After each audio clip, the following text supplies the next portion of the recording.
नमस्ते एवरीवन, आप सभी का मेरे यूट्यूब चैनल पर स्वागत है। बीएससी थर्ड ईयर की इनऑर्गेनिक केमिस्ट्री में हम पिछली क्लास में बात कर रहे थे ऑर्गेनोमेटेलिक कंपाउंड्स की। ऑर्गेनोमेटेलिक कंपाउंड्स का जो है क्लासिफिकेशन के बारे में हम चर्चा कर रहे थे। क्लासिफिकेशन के बारे में हमने जो है जनरल इंट्रोडक्शन पिछली क्लास में कर लिया था। फिर भी मैं एक बार आप इसको आगे बढ़ने से पहले आप लोगों को शॉर्ट में समझा देता हूँ कि इसे हम किस किस प्रकार से वर्गीकृत करते हैं। एक एक करके हम इनको सबको लिस्ट करेंगे। तो सबसे पहले कार्ब धातु यौगिकों का वर्गीकरण कई प्रकार से किया गया है, जिसमें प्रमुख प्रकारों का वर्णन हम निम्न प्रकार कर सकते हैं। क्लासिफिकेशन ऑफ ऑर्गेनोमेटेलिक कंपाउंड या कार्ब धात्विक यौगिक जो है उनका हम क्लासिफिकेशन कर रहे हैं। क्लासिफिकेशन जो है, पहला टाइप आपका है कार्बन और मेटल बंध की प्रकृति के आधार पर, और दूसरा है लिगेंड की प्रकृति के आधार पर। तो देखो, कार्बन और मेटल जो है इनमें बंधन की प्रकृति के आधार पर जो है आपके ऑर्गेनोमेटेलिक कंपाउंड तीन टाइप के होते हैं। कितने टाइप के? तीन टाइप के। फर्स्ट टाइप आपका होता है आयनिक कार्ब धात्विक कंपाउंड, दूसरा है सहसंयोजक कार्ब धात्विक कंपाउंड, और तीसरा है विस्थानीकृत इलेक्ट्रॉन बंध युक्त कार्ब धात्विक यौगिक। इसके लिए आपका C2H5Na और इसके उदाहरण है आपके C2H5 का होल्टवाइज जिंक, जिसे हम फ्रैक्लैंड अभिक्रमक कहते हैं, और ये ट्राई मिथाइल एल्यूमिनियम इसका सहसंयोजक कार्ब धात्विक यौगिक के अच्छे उदाहरण हैं। फिर हम बात करते हैं विस्थानीकृत इलेक्ट्रॉन बंध युक्त कार्ब धात्विक यौगिक। इनको हम पुनः तीन भागों में डिवाइड करते हैं। पहला है ABC, से हम इनको इंडिकेट कर रहे हैं सेतुबंध युक्त कार्ब धात्विक यौगिक, सैंडविच कंपाउंड या सैंडविच यौगिक, और ओलेफिनिक जो है ओलेफिनिक कार्ब धात्विक कंपाउंड। तो ये आपका फ्लो चार्ट के माध्यम से ये तो हुआ कार्बन मेटल बंध की प्रकृति के आधार पर। अब हम बात करते हैं लिगेंड की प्रकृति के आधार पर इनका क्लासिफिकेशन। तो देखिए, उससे भी हम देख लेते हैं फ्लो चार्ट के माध्यम से। ऑर्गेनोमेटेलिक कंपाउंड जो है आपके लिगेंड की प्रकृति के आधार पर हम बात कर रहे हैं। लिगेंड की प्रकृति के आधार पर देखो, आपके ऑर्गेनोमेटेलिक कंपाउंड जो है सरल कार्ब धात्विक यौगिक हो सकते हैं और मिश्र कार्ब धात्विक यौगिक हो सकते हैं। सरल कार्ब धात्विक यौगिक जो है आपके फिर दो प्रकार के होते हैं, सममित कार्ब धात्विक यौगिक और असममित कार्ब धात्विक यौगिक। सममित कार्ब धात्विक वो यौगिक हैं जिनमें धातु आयन से जुड़ने वाले दोनों एल्किल समूह या दोनों जो उसके लिगेंड्स हैं वो दोनों एक समान होंगे, और असममित में लिगेंड्स डिफरेंट टाइप के होंगे। देखो यहाँ CH3 और C2H5 मिथाइल और इथाइल इथाइल और मिथाइल दोनों अलग अलग से जुड़े हुए हैं, तो ये असममित हो गया। फिर हम बात करते हैं मिश्रित या मिक्स्ड ऑर्गेनोमेटेलिक कंपाउंड की। इसमें जो है लिगेंड की प्रकृति होती है वो सारे के सारे डिफरेंट टाइप के जो है लिगेंड होते हैं, एक समान लिगेंड यहाँ पर उपस्थित नहीं होते हैं। तो ये अपना फ्लो चार्ट जो था इस बारे में हम चर्चा पिछली क्लास में भी कर चुके थे। अब इसको हम आगे बढ़ाते हैं। आज का जो मुख्य टॉपिक है आपका वो है मेटल कार्बन बंध की प्रकृति के आधार पर क्लासिफिकेशन। तो इसे हम एक एक करके पॉइंट टू पॉइंट डिफाइन करते हुए चलते हैं, बढ़ते हैं आगे। तो देखो, जो वर्गीकरण है बंधन की प्रकृति के आधार पर, classification on the basis on the nature of metal carbon bond. Carbon धातु के बंध की प्रकृति के आधार पर कार्ब धात्विक यौगिकों को प्रमुख रूप से तीन भागों में डिवाइड किया गया है। पहला है आयनिक कंपाउंड, दूसरा है सहसंयोजक, तीसरा है विस्थानीकृत। अब हम बात करते हैं आयनिक यौगिकों की। तो आयनिक यौगिक जो है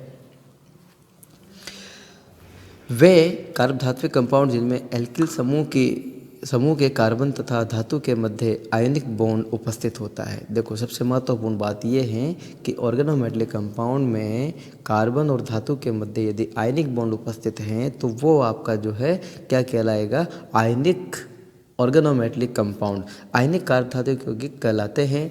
वह इनके इस गुण को आयनिक कंपाउंड के वह इनके गुण जो है आयनिक कंपाउंड्स के समान ही होते हैं। जैसे आपका NaCl आप ले सकते हैं, सामान्य आयनिक कंपाउंड जनरली जो है इसे हम सब जानते हैं। देखिए, इन कंपाउंड्स के गलनांक और क्वथनांक उच्च होते हैं। सबसे महत्वपूर्ण बात है कि जितने भी आयनिक कंपाउंड्स हैं इनके गलनांक और क्वथनांक काफ़ी उच्च होते हैं। इनकी प्रकृति जो है क्रिस्टलीय ठोस होती है। यह विद्युत अपघटन द्वारा एनोड पर एल्केन तथा कैथोड पर धातु मुक्त करते हैं।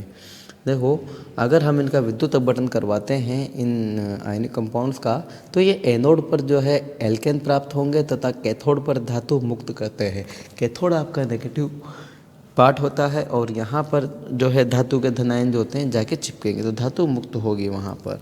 जैसे हम बात कर लेते हैं 2RLi की, एल्किल लिथियम की बात कर लेते हैं। एल्किल लिथियम का यदि हम विद्युत अपघटन कराएंगे तो आपका जो है 2R रेडिकल के रूप में या दोनों इलेक्ट्रॉन इसके पास आ जाएंगे और 2Li प्लस आपका यहाँ से बाहर निकलेगा।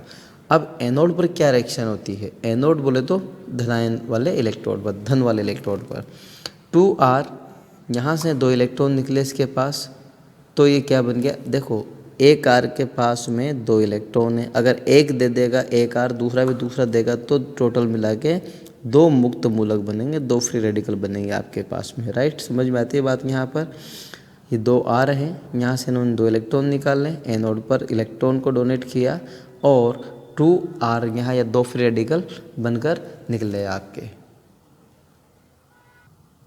अब हम बात करते हैं कैथोड।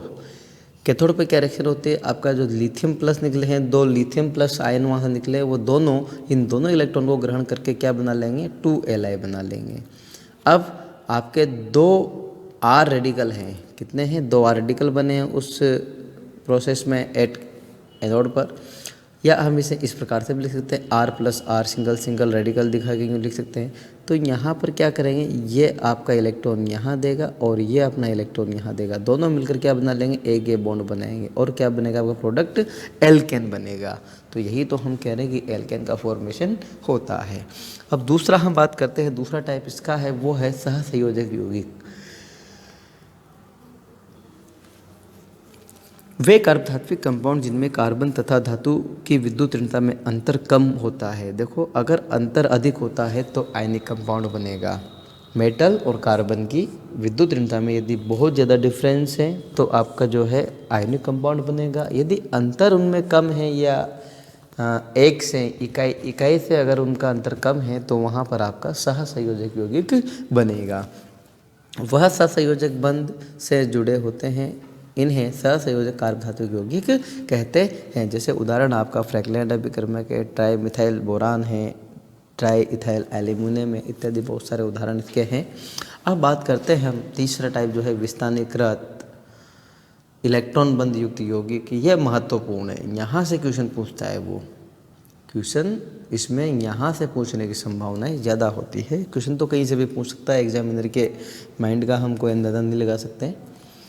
देखो विस्थानीकृत नाम से स्पष्ट है कि विस्थानीकृत इलेक्ट्रॉन बंध युक्त यौगिक, इसमें एक ऐसा बंध है जो विस्थानीकृत या उसके इलेक्ट्रॉन जो है पूरे मॉलिक्यूल पर डीलोकेलाइज होते रहते हैं, घूमते रहते हैं।